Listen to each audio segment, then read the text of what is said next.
Do you feel like you're competing? I mean, I don't know necessarily technically starting job, but yeah, do you feel like when you're coming out here, you've got to prove you're the best quarterback, or do you think, or is it easier for you just to assume that that be the case? That doesn't weigh on you. You know what I'm trying to say?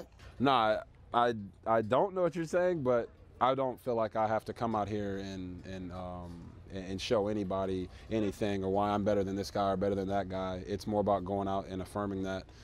For me, I go out and I play. I know I'm the best quarterback on this team. I feel like I'm the best quarterback in the league, and I have to go out and show that. Any athlete at any level, if they concede to someone else, they're not a top competitor. They're not trying to be the best that they can be.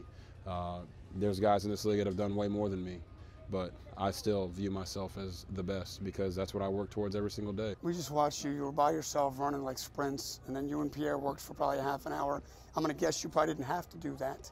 Do folks at home know how much goes into this? I don't think so. I think the casual fan will say, hey, they practice a couple times a week, they play a game, they make millions. She is a rock star in soccer circles and beyond. She grew up in Northern Virginia, played her way into a starring role on the U.S. women's national team, just helped the U.S. win a World Cup, and now her goal is to bring another title to the DMV. The great Ali Krieger is here tonight on Toyota Sports Talk.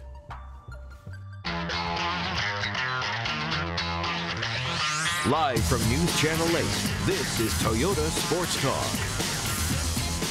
Ali Krieger joins me in studio tonight. Can you tell Ali Krieger that I'm kind of psyched?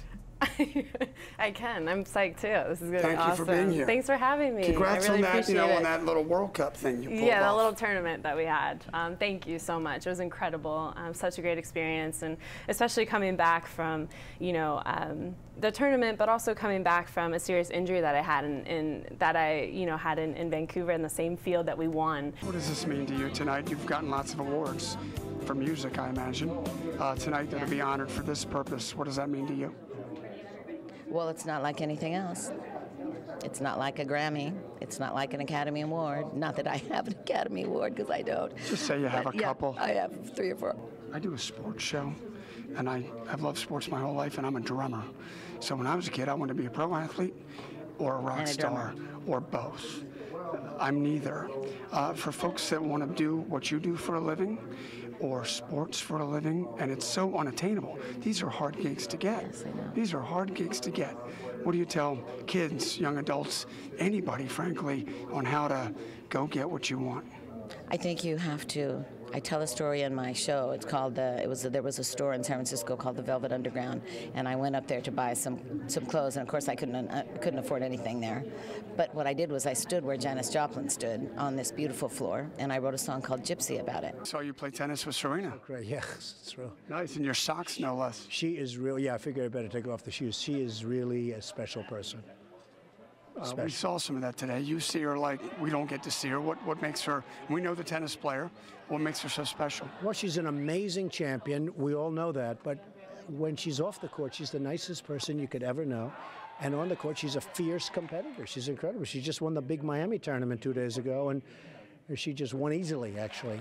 She's just a great person, and she said this is the finest facility she's ever seen. To have Serena say it's the best she's ever seen was great. I'm looking out there and I'm seeing lots of young girls and boys that are going to be playing here for hopefully years and years to come. What does that add to this? It's more than real estate. It's more than building something. There's sport, there's game, there's learning. Well, I think that's one of the things that really impressed Serena. It's one of the reasons she agreed to come. I mean, she didn't want anything. She just wants to do what's good for the young people. And I feel the same way. And you have so many young people, and when they see Serena, they're so impressed. And, Mr. Trump, can I get a picture? They're little girls. And it was just a lovely day. It had such incredible energy. You mentioned the great energy out there. Where do you get yours? Seriously. I don't know. I think it's because I love what I do. If I didn't love what I do, I love the country and I love what I do. So if you don't love what you do, you don't have the energy. That's for sure.